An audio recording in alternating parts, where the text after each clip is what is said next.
family of shows. Available everywhere. Hello everyone and welcome back into the GSMC Dead Ball Sports Podcast, brought to you as always by the GSMC Sports Network. And today we're going to be starting a series of sorts because March Madness is nearing ever closer.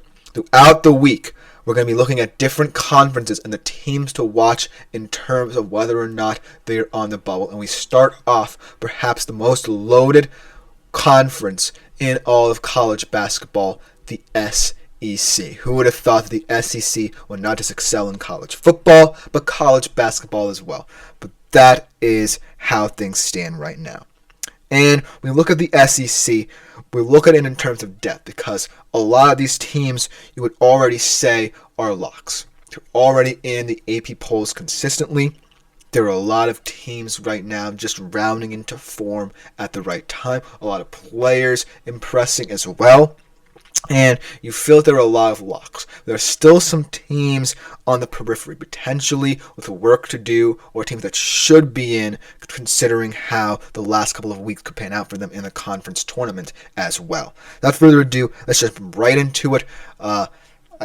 Bear with me in advance if I get some things about these teams wrong, get their schedules potentially wrong, but we learn together, right? We learn as all this different news is coming out about who should be in, who should be out, right? Without further ado, let's jump right into it. Starting off, of course, with the locks. Now, like I said, this is a very top-heavy conference. You have the Auburns and Alabamas of the world facing off against each other in a couple nights' time. First ever time that I believe an AP number 1 and number 2 faced off against each other and they were in the same conference. Then you have teams like the Florida Gators, the Tennessee Volunteers, building around certain players. For Tennessee, Chaz Lanier, is he the new Dalton Knecht? For Florida, the inside-outside duo of Walter Clayton Jr. and Alex Condon, who's really been impressive over these past couple of games. Then you finally have the Texas A&M Aggies not worrying about having to be a bubble team anymore, not worrying about having to potentially win or look good in their conference tournament anymore, and under the leadership of Buzz Williams, finally having this crop of guys like Wade Taylor IV, like Manny Obaseki, finally break through and confirm their March Madness status before the conference tournament.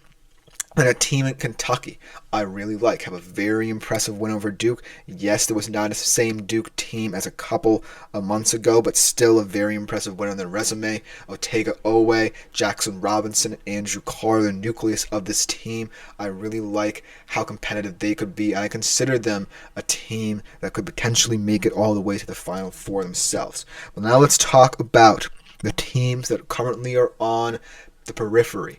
The teams that should be in, the teams with work to do, and teams that are on the outside looking in. And I think the teams that should be in right now are the teams that right now most likely could be locks, but just have a couple questions to be asked about them. And the one that I want to highlight right now is the Texas Longhorns. And this Texas Longhorns team hasn't necessarily looked good as the calendar is flipped to 2025. They've lost 7 of 11 games, and they've lost to teams also in bubble watch, at least for the SEC Conference. Ole Miss we're talking about, Arkansas, Vanderbilt we're going to talk about a little bit later in this segment as well. And this is a team that, like we've seen, can find themselves firmly in lock territory, but have slipped up a little bit. They're still at 91%, but some forecasts have them now in the mid-80s as well. And looking at their strength of record, it's definitely not one of the best in the conference. They have a strength of record barely in the top 50, and it's only going to get tougher starting tonight at 9 p.m. against Alabama, the number 2 team in the land. And my big question about them is, since their star is a freshman guard and Trey Johnson, can the transfer they brought in, like Caden Shedrick, the Virginia transfer, or Arthur Kaluma, the Creighton transfer, build around him and help him in terms of how they play against these top teams? Because you can't always rely on a guy like Trey Johnson, let alone a freshman, to lead you, unless you're, say, the Duke Blue Devils or something like that. So that's what I'm looking for here at Texas, because I firmly believe that they'll have a good seed in March Madness, but I want to see how they play and coalesce around their star Trey Johnson in the big game starting tonight against Bama.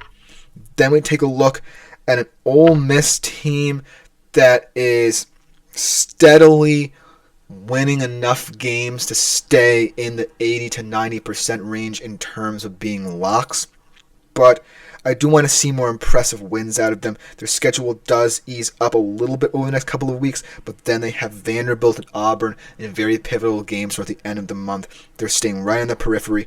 This is a very balanced team led by star guard Sean Padula, very experienced team. A lot of seniors on this roster, as we'll find throughout our look into the SEC's depths.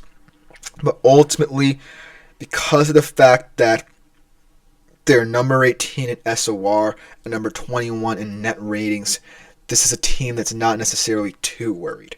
And they have room for error a little bit. But I do want to see them against teams that are also on the outside looking in this conference, but also the big boys who are already locks, almost to truly step up. They're doing their job thus far, but I do feel like I want to see a little bit more about them when it matters, especially as we near March and Selection Sunday. Now let's get into the back end of the SEC. Teams with a little bit more work to do. Now we're talking about teams that could range from little less than 25% all the way up to 69%. And there are a lot of teams right now in the SEC that are just about getting the job done, but because of schedules ramping up in intensity, because perhaps they haven't looked good enough in certain games, haven't had enough quad one wins, not necessarily looking good in terms of net rating, strength of record, what have you. That's where the concern lies. So let's talk first about another very balanced, experienced team, not necessarily a team led by one superstar, in the Missouri Tigers. And I feel like this is a team that has a very strong record. This is a team capable of beating anybody, although they did lose to two top 25 teams, both within the SEC in the past couple of weeks against Tennessee and Texas A&M. Not the worst losses of all time, and their schedule does line up a little bit before, in a couple of weeks, a meeting between themselves and Alabama, still in the AP top 25 as of right now. But I do feel like, because of the fact that they have a couple of these big losses to top 25 teams, even though they were competitive in them, they might see their forecast slip right now. They're currently at 59%. They still rank top 20 in terms of strength of record. They have an above 500 record against top 100 opponents. Always a good indicator of how they could perform in March Madness. But BPI and other ratings do not necessarily have them as high.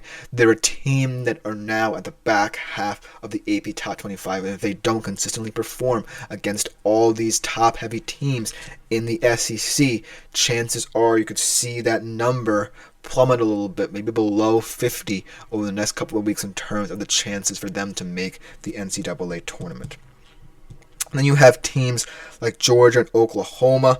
The Sooners are on pace for an immaculate season for them, and I feel like in terms of ratings as well, they're a team to look out for as well. Than a team like Georgia, another ratings-based team, they're top 40 in strength of record, but how do all these different ratings groups view them? But the teams I definitely want to talk about on the back end are the teams like Arkansas and Vanderbilt. Arkansas, with a 40% chance, have one of the top players in the country, top freshman in the country in Boogie Flan. They're currently right now a team that I think needs to get hot, but they have one of the tougher schedules in the middle of February with Texas A&M, Auburn, and Missouri in a 3-week stretch before going up against Texas in a game that could potentially decide which of those two teams could find themselves in a better spot to make March Madness at large. But ultimately, I'm really excited to see how this Arkansas team, who over the past couple of weeks has been playing better, for example, ruining John Calipari's homecoming, or actually winning John Calipari's return to Rep Arena as Arkansas head coach, and looking pretty impressive in a loss to Alabama, beating Texas before the end of month matchup, most importantly. So I'm looking at this Arkansas team as a team really volatile in terms of how they could look in the next couple of months. But I do want to touch upon this Vanderbilt team, because of all these teams, I like the look of them. Their inside-outside duo of junior Jason Edwards and Devin McLaughlin down low is really intriguing, but I do want to examine a little bit of their schedule, because they're a team that have not necessarily played well over the past couple of weeks against top 25 opposition. They got blown out by 30 a couple of weeks ago by Oklahoma. They got rocked by Florida a little bit. They do have an impressive win over Texas that puts them firmly in the debate. But listen to this upcoming schedule for the Vanderbilt Commodores, and how they navigate this gauntlet will be integral to their tournament chances. Because right now, number 17, even though the strength of record is looking pretty good, BPI has them 54th in the nation. It's 39th in strength of record. This is the gauntlet that will define the Vanderbilt Commodores season. Who would have thought that Vanderbilt would be exciting in both college football and college basketball? Well, listen to this gauntlet. On Saturday, the 15th, they play Tennessee. That could be a major game. Then they play Kentucky. Then they play Ole Miss.